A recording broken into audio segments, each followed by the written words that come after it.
Hello students, आज इस video में डिस्कस करेंगे 2011 से 2021 तक मैट्रिक्स टॉपिक में पूछा हुआ बिहार बोर्ड में ऑब्जेक्टिव क्वेश्चंस।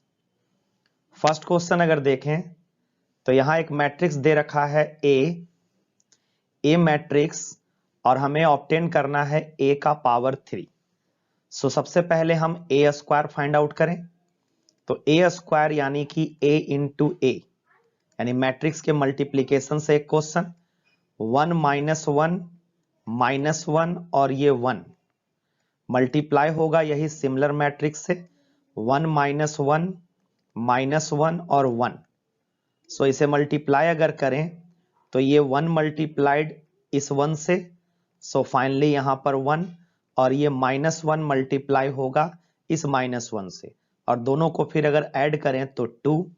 सिमिलरली इस रो से अगर फिर सेकेंड कॉलम को अगर मल्टीप्लाई करें तो यहां पर रिजल्ट आ जाएगा 1 इंटू -1 और -1 इंटू 1। सो इसका रिजल्ट -2 के बराबर। अगेन हम इस सेकेंड वाले रो से दोनों कॉलम्स को मल्टीप्लाई करें तो ये फिर से हमारा -1 और -1 यानी -2 और नेक्स्ट आपका फिर -1 इंटू -1। सो ये टर्म हमारा हो जाएगा +2। फर्दर अगर हम a का पावर 3 निकालें यानी a square into A, so a square का वैल्यू ऑब्टेन्ड हुआ 2 -2 और 2, जिसे मल्टीप्लाई करेंगे a के साथ यानी 1 -1 और 1। फर्दर अगर फिर से इसी तरीके से मल्टीप्लाई करें तो 2 मल्टीप्लाइड बाई 1 और -2 मल्टीप्लाइड बाई -1। सो ये पार्टिकुलर टर्म 4 होगा। अगेन 2 मल्टीप्लाइड बाई -1 यानी -2 और -2 मल्टीप्लाइड बाई 1 तो -2 -4। नेक्स्ट -2 और 1 से मल्टीप्लाई होकर -2 और ये फिर से -2। सो ये -4 और अगला प्रोडक्ट हमारा +4, जो कि स्पष्ट दिख रहा होगा कि अगर इसमें प्रत्येक एलिमेंट से अगर 4 कॉमन लें तो ये टर्म हमारा फिर से 1 -1 और 1 बचेगा, जो कि मेरा ए मैट्रिक्स था। सो ए का पावर 3 जो हुआ, ए का पावर 3 जो कि 4 टाइम्स ऑफ मैट्रिक्स ए है। सो इसका करेक्ट ऑप्शन बी होगा।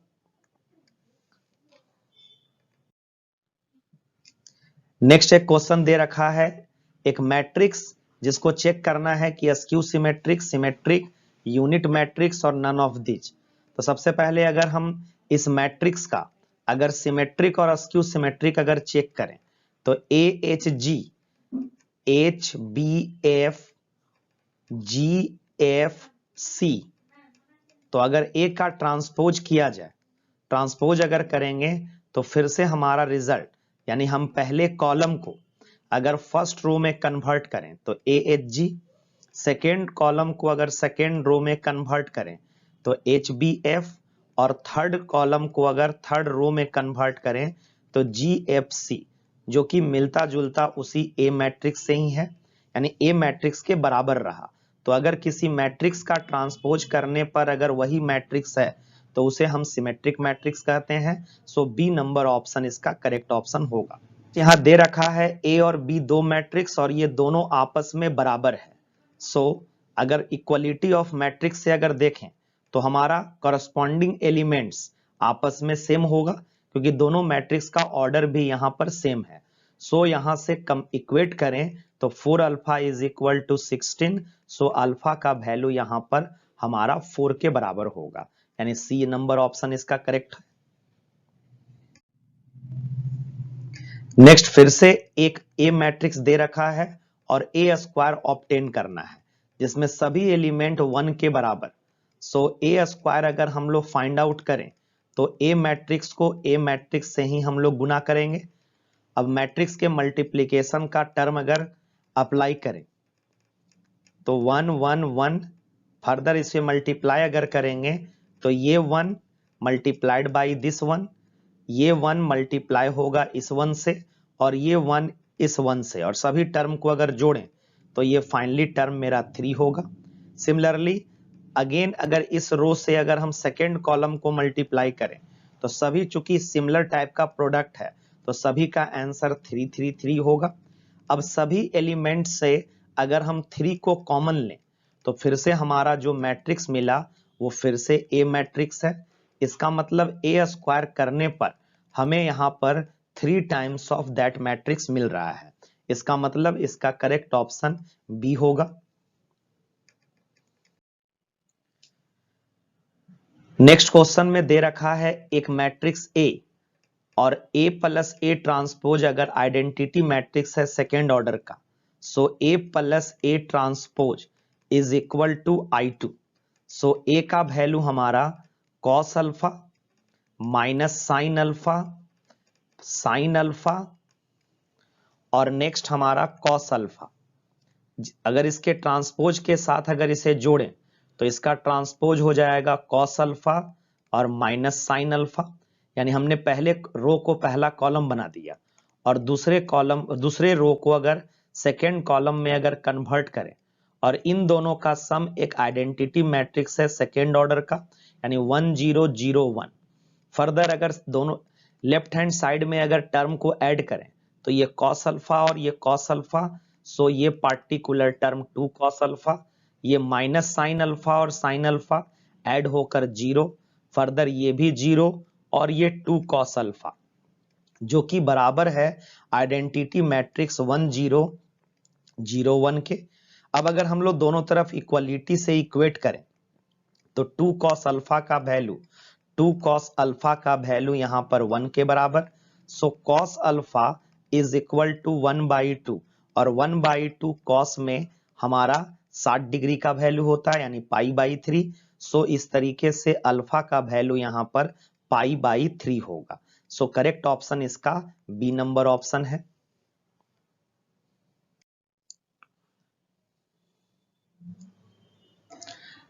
नेक्स्ट फिर से एक A प्लस ए ट्रांसपोज, अगर A कोई स्क्वायर मैट्रिक्स है तो मान लेते हैं कि P मैट्रिक्स है जिसको हमने A प्लस ए ट्रांसपोज लिखा।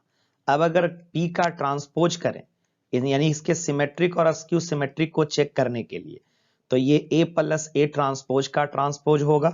प्रॉपर्टी अगर अप्लाई करें तो एडिशन में दो मैट्रिक्स का होल ट्रांसपोज तो इंडिविजुअल ट्रांसपोज होगा और फिर दोनों को आपस में ऐड कर देंगे। So further A transpose plus transpose का फिर से ट्रांसपोज करें, सो फाइनली ए मैट्रिक्स जो कि इक्वल है फिर से P के बराबर। तो अगर P ट्रांसपोज अगर P के बराबर है सो कह सकते हैं कि P मैट्रिक्स मेरा सिमेट्रिक मैट्रिक्स है और P को ही हमने ये मान रखा था। सो हमारा करेक्ट ऑप्शन इसका बी नंबर ऑप्शन होगा। नेक्स्ट ए स्क्वायर बराबर बी दे रखा है और ए का वैल्यू हमारा है ये matrix. So A square is equal to B. So A के वैल्यू को अगर पुट करें यानी ए इंटू ए, तो लैम्डा 0 1 1 मल्टीप्लाई होगा फिर से लैम्डा 0 1 1 जो कि बराबर है हमारा 1 0 2 1 के। फर्दर इसे अगर मल्टीप्लाई करें फिर से ये मल्टीप्लीकेशन और इक्वलिटी से मिलाकर क्वेश्चन। सो फर्दर इसको मल्टीप्लाई अगर करें तो ये लैम्डा स्क्वायर, ये लैम्डा लैम्डा मल्टीप्लाई हुआ, 0 मल्टीप्लाइड बाई 1 यानी 0, सो ये लैम्डा स्क्वायर ही रहेगा। नेक्स्ट लैम्डा को मल्टीप्लाई करें 0 के साथ तो 0 और 0 मल्टीप्लाइड बाई 1, सो फाइनली ये टर्म 0। 1 के साथ अगर मल्टीप्लाई करेंगे तो लैम्डा और ये 1 मल्टीप्लाई होकर लैम्डा प्लस 1 और नेक्स्ट 1 मल्टीप्लाइड बाई 0 और ये फिर 1 मल्टीप्लाइड बाई 1, सो फाइनली इसका टर्म 1 हुआ जो कि बराबर है 1 0 2 और 1 के। अब अगर इक्वेट करें तो पहला इक्वेटिंग अगर लैम्डा स्क्वायर बराबर अगर हम 1 करते हैं तो यहां से लैम्डा का वैल्यू मेरा प्लस माइनस 1 आता है एंड लैम्डा प्लस 1 बराबर अगर हम लोग 2 लिखें, लैम्डा प्लस 1 जो कि इक्वेट होकर ये 2 के बराबर होगा। सो यहां से लैम्डा का वैल्यू मेरा प्लस 1 आया। अब अगर इन दोनों को अगर कंपेयर करें तो दोनों ही सिचुएशन में लैम्डा बराबर 1 जो है वो कंडीशन सेटिस्फाइड होता है। सो ऑप्शन नंबर बी इसका करेक्ट ऑप्शन है। नेक्स्ट एक मैट्रिक्स है, चेक करना है कि यहां पर ए इनवर्स एग्जिस्ट है कि नहीं। डिटर्मिनेंट 0 और A inverse does not exist, जिसमें तीनों सिचुएशन में हम डिटर्मिनांट निकालकर चेक कर सकते हैं। सो अगर हम ए का डिटर्मिनांट अगर निकालें तो ए मैट्रिक्स का डिटर्मिनांट यानी 1 0 0 1, इसे अगर डिटर्मिनांट का वैल्यू निकालेंगे यानी 1 मल्टीप्लाइड बाई 1 माइनस 0, सो ये 1 जो कि नॉट इक्वल टू 0 है, यानी डिटर्मिनांट इसका नॉट इक्वल टू 0, सो ये ऑप्शन तो मेरा इनकरेक्ट। साथ साथ में अगर किसी भी मैट्रिक्स का डिटर्मिनांट अगर 0 के बराबर नहीं है तो उसका इनवर्स निकाला जा सकता है, यानी ए इनवर्स एग्जिस्ट करेगा, यानी एक तरीके से ये बोल सकते हैं कि नॉन सिंगुलर मैट्रिक्स, और ये कंडीशन यानी ऑप्शन नंबर ए इसका करेक्ट ऑप्शन है। नेक्स्ट एक एडिशन से सिंपल क्वेश्चन जिसको आसानी से बनाया जा सकता है कि 1 प्लस 0 सो 1, नेक्स्ट हमारा 0 प्लस 1 अगेन 1, 0 प्लस 1 1, और ये 1 प्लस 0 1, यानी डी नंबर ऑप्शन इसका करेक्ट ऑप्शन है। ए और बी अगर दो सिमेट्रिक मैट्रिसेस है, इसका मतलब ए ट्रांसपोज बराबर ए और बी ट्रांसपोज बराबर बी, तो निकालना है हमें कि ए बी माइनस बी ए क्या होगा। तो ए बी माइनस बी ए जिसे हमने अगर ट्रांसपोज कर दिया तो इसके कारण प्रॉपर्टी यूज करने के कारण ये ए बी का होल ट्रांसपोज और माइनस बी ए का होल ट्रांसपोज होगा। फिर प्रोडक्ट का प्रॉपर्टी अगर अप्लाई करें तो बी ट्रांसपोज ए ट्रांसपोज और ए ट्रांसपोज बी ट्रांसपोज। अब इन दोनों के वैल्यू को इन दोनों से अगर सब्स्टिट्यूट करें तो ये हमारा हो जाएगा B A minus A B. Further इसमें माइनस अगर कॉमन लेंगे तो ये टर्म प्लस में और ये पार्टिकुलर टर्म हमारा माइनस में। यहां पर स्पष्ट दिख रहा होगा कि ए बी माइनस बी ए का हमने ट्रांसपोज किया जो कि माइनस ऑफ दैट मैट्रिक्स मिला। इसका मतलब जो कि हम जानते हैं कि अगर किसी मैट्रिक्स का ट्रांसपोज अगर माइनस ऑफ ए के बराबर है तो वो मैट्रिक्स मेरा अस्क्यू सिमेट्रिक मैट्रिक्स जाना जाता है। सो इसका करेक्ट ऑप्शन इसका ए नंबर होगा। नेक्स्ट एक मैट्रिक्स दे रखा है ए एंड बी और इसका इनवर्स होगा, तो ये डायरेक्टली डेफिनेशन से, तो कोई दो मैट्रिक्स अगर ए मैट्रिक्स और बी मैट्रिक्स का अगर इनवर्स है अगर एक दूसरे का, तो इसका मतलब है कि उन दोनों को अगर हम प्रोडक्ट करें तो वो एक आइडेंटिटी मैट्रिक्स आना चाहिए। सो ए बी बराबर बी ए बराबर आइडेंटिटी मैट्रिक्स, और वो आइडेंटिटी मैट्रिक्स उसी ऑर्डर का होगा जिस ऑर्डर में ए और बी दोनों है। सो इसका ऑप्शन डी करेक्ट ऑप्शन है।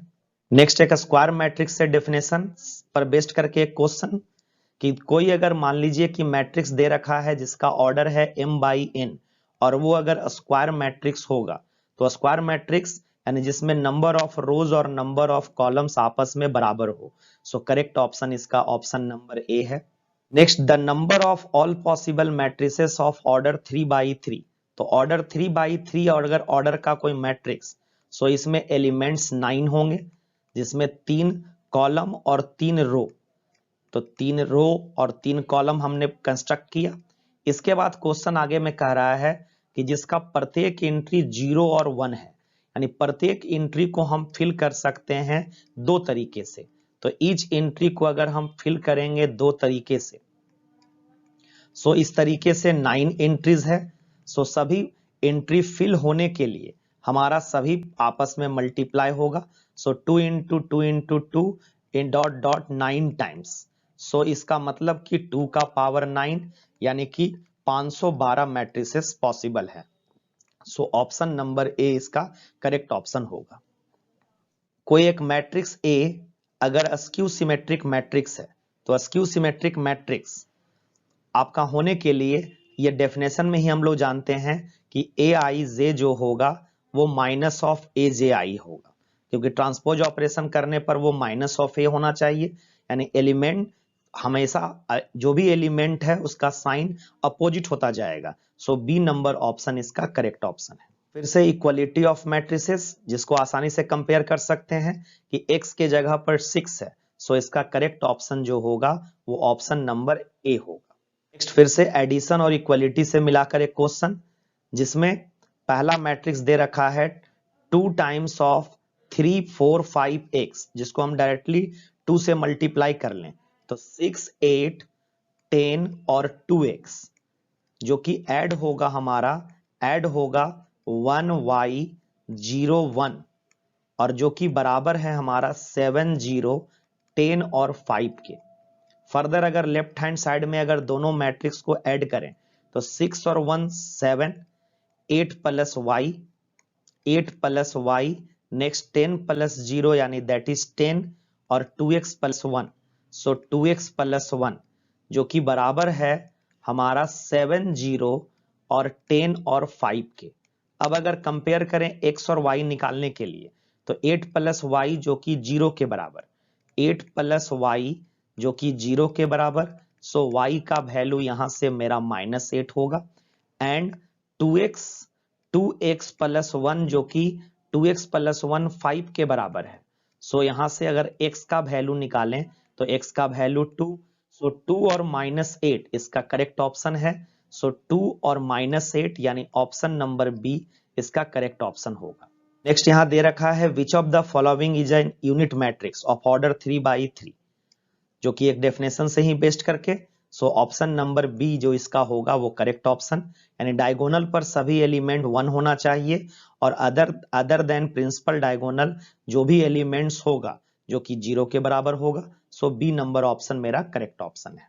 फिर से एक एडिशन 2a प्लस 3b करना है तो a को 2 से मल्टीप्लाई करें इस प्रत्येक एलिमेंट को, तो 6, 12, 10 एंड -8 जो कि ऐड होगा 3 टाइम्स ऑफ b, तो इसको 3 से मल्टीप्लाई करें, जैसा इसमें 2 से मल्टीप्लाई की और इसमें 3 से मल्टीप्लाई करेंगे। सो 21, 24 आपका ये 15 और ये 18 सभी को अगर आपस में ऐड करें तो ये पार्टिकुलर टर्म 27, नेक्स्ट आपका ये हो जाएगा 36, नेक्स्ट ये 10 और 15 25 और 8 और -8 प्लस 18 जो कि 10 होगा, यानी 27, 36, 25 और 10। सो ऑप्शन नंबर बी जो इसका है वो करेक्ट ऑप्शन है। एक मैट्रिक्स दे रखा है ए और उसे उसका ट्रांसपोज चाहिए। सो इस रो को 1 2 3 रो 1 2 3 फर्स्ट रो को हम फर्स्ट कॉलम बनाएंगे और 4 5 6 सेकेंड रो को second column. So option number C इसका करेक्ट ऑप्शन है। नेक्स्ट यहां पर फिर से इक्वलिटी पर बेस्ड करके क्वेश्चन, जहां पर हम इक्वेट अगर करें तो ज्यादा बेटर होगा कि पहले y को इक्वेट कर लें, तो y का वैल्यू यहां पर -2 एंड 2x प्लस y का जो वैल्यू है जो कि 6 के बराबर है। अब y का वैल्यू अगर पुट करें तो -2 बराबर 6, सो 2x बराबर 8, सो फाइनली हमारा x का वैल्यू यहां पर 4 आया। x का वैल्यू हमारा 4, यानी करेक्ट ऑप्शन इसका ऑप्शन नंबर बी होगा। नेक्स्ट दोनों मैट्रिसेस को जोड़ना है। दोनों मैट्रिसेस को अगर ऐड किया जाए तो कॉरस्पॉन्डिंग एलिमेंट्स को हम लोग ऐड करेंगे, यानी 20, ये भी 20, ये भी 20, सिमिलरली ये भी 20, 20 और ये भी 20। सो यानी कि 20 20 हर एलिमेंट होता चला जाएगा और यही इसका आंसर होगा। नेक्स्ट एक एडजॉइंट ऑफ मैट्रिक्स निकालना है और ए मैट्रिक्स मेरा दिया हुआ है। सो सबसे पहले ए मैट्रिक्स जो मेरा प्रोवाइडेड है उसे लिख लें, cos theta minus sine theta, next हमारा साइन थीटा और ये कॉस थीटा।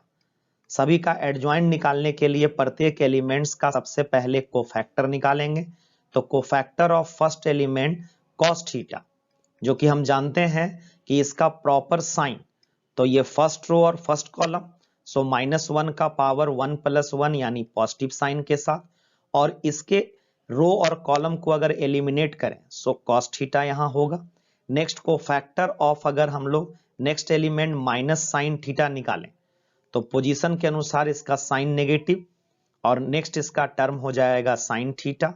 अगला अगर टर्म देखें कोफैक्टर ऑफ साइन थीटा, तो फिर से हमारा इस वाले टर्म का साइन हमारा होगा नेगेटिव, क्योंकि ये सेकेंड रो है और ये फर्स्ट कॉलम है और वो -1 का पावर बनेगा, सो नेगेटिव साइन, और इसका माइनर बनेगा माइनस साइन थीटा, तो minus of minus sine theta, so ये टर्म हमारा प्लस साइन थीटा।